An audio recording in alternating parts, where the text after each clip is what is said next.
பகுஜன் சமாஜ் கட்சியின் மாநில தலைவர் ஆம்ஸ்ட்ராங் கொலை வழக்கில் அடுத்தடுத்து அதிர்ச்சி தகவல்கள் வெளியாகி வருகின்றன. ஆம்ஸ்ட்ராங்குடன் பகையில் இருந்த சம்போ செந்தில் உள்ளிட்ட ரவுடிகளின் பட்டியலை தயார் செய்து காவல்துறையினர் விசாரணை மேற்கொண்டு வருகிறார்கள்.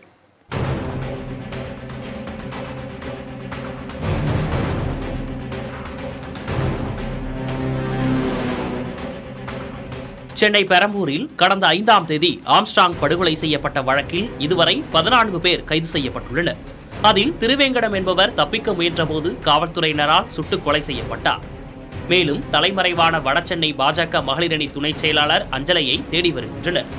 ஆம்ஸ்ட்ராங் கொலை வழக்கில் அதிமுக, திமுக, தமாக மற்றும் பாஜக என 4 கட்சிகளின் நிர்வாகிகளுக்கு தொடர்பு இருக்கும் நிலையில் காவல்துறை விசாரணையில் மேலும் திடுக்கிடும் தகவல்கள் வெளியாகி வருகின்றன. ஆற்காடு சுரேஷ் கொலைக்கு பழி தீர்க்க திமுக வழக்கறிஞர் அருள் திட்டமிட்டு படுகொலை செய்திருப்பதாகவும், தனியாக ஆம்ஸ்ட்ராங்கை கொலை செய்ய இயலாது என்பதால் ஆற்காடு சுரேஷின் தம்பி பொன்னை பாலு, ஆற்காடு சுரேஷின் காதலியான பாஜக நிர்வாகி அஞ்சலை ஆகியோரோடு கூட்டு சேர்ந்து வெறிச்செயலை நிகழ்த்தியிருப்பதாகவும் காவல்துறை தரப்பில் தெரிவிக்கப்பட்டுள்ளது. இதற்காக வழக்கறிஞர் அருள் திருவல்லிக்கேணி பகுதியைச் சேர்ந்த பிரபல தாதாவின் மனைவியும் அதிமுக நிர்வாகியுமான வழக்கறிஞர் மலர்கொடியிடம் நாட்டு வெடிகுண்டுகள் வாங்கியதும், இதற்கு பல கட்டங்களில் 10 லட்சம் ரூபாய்க்கு மேல் பணம் அனுப்பியதும் கண்டுபிடிக்கப்பட்டுள்ளது. மேலும் மலர்கொடியின் மகன் வழக்கறிஞர் அழகராஜா என்பவர் கொலை வழக்கு ஒன்றில் சிறையில் உள்ளார்.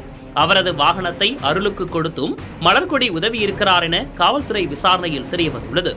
மேலும் அருளுக்கு திமுக நிர்வாகியின் மகனான சதீஷ் என்பவர் தனது காரை கொடுத்ததும், சென்னையில் கொலையாளிகள் தங்குவதற்கு அறை ஏற்பாடு செய்து கொடுத்ததும் அம்பலமாகியுள்ளது. இது ஒரு புறம் இருக்க, கைது செய்யப்பட்ட தமாக கட்சியில் இருந்த ஹரிஹரன் விசாரணையில் அளித்த மேலும் பல அதிர்ச்சி தகவல்கள் வெளியாகியுள்ளன. தென் சென்னையில் பிரபல ரவுடியான சம்போ செந்திலும் இந்த கொலை வழக்கில் சம்பந்தப்பட்டுள்ளதாக அவர் தெரிவித்ததாக கூறப்படுகிறது. ரவுடி சம்போ செந்திலுக்கும் ஆம்ஸ்ட்ராங்குக்கும் இடையே தென் சென்னை கட்ட பஞ்சாயத்து விவகாரங்களில் பலமுறை மோதல் ஏற்பட்டதாகவும், அதனால் இருவருக்குள்ளும் பகை ஏற்பட்டதாகவும் கூறப்படுகிறது. இதனையடுத்து சம்போ செந்திலை விசாரிக்க காவல்துறையினர் தேடி வருகின்றனர்.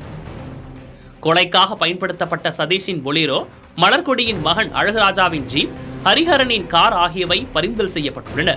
மேலும் ஆம்ஸ்ட்ராங் கொலை வழக்கில் சென்னையைச் சேர்ந்த பெரிய ரவுடிகளின் பின்னணி இருப்பதும் விசாரணையில் தெரியவந்துள்ளது. சம்போ செந்தில் உள்பட சென்னையின் 3 முக்கிய ரவுடிகளின் கடந்த கால செல்போன் உரையாடல்கள் பின்னணி குறித்த விசாரணையை காவல்துறையினர் தொடங்கியிருக்கிறார்கள். இதற்கிடையே ஆற்காடு சுரேஷ் கொலை வழக்கை மீண்டும் விசாரித்து முறையாக அறிக்கை தர வேண்டும் என விசாரணை முடுக்கிவிடப்பட்டுள்ளது. ஆற்காடு சுரேஷ் வழக்கில் ஆம்ஸ்ட்ராங்கிற்கு தொடர்புள்ளதா என விசாரிக்க அந்த வழக்கில் கைது செய்யப்பட்ட குற்றவாளிகளின் செல்போன் ரெக்கார்டு உள்ளிட்ட அறிவியல் ரீதியான தடயங்களை மீண்டும் ஆய்வு செய்யும் பணியில் காவல்துறையினர் இறங்கியுள்ளனர். புதிய தலைமுறைக்காக செய்தியாளர் அன்பரசன்.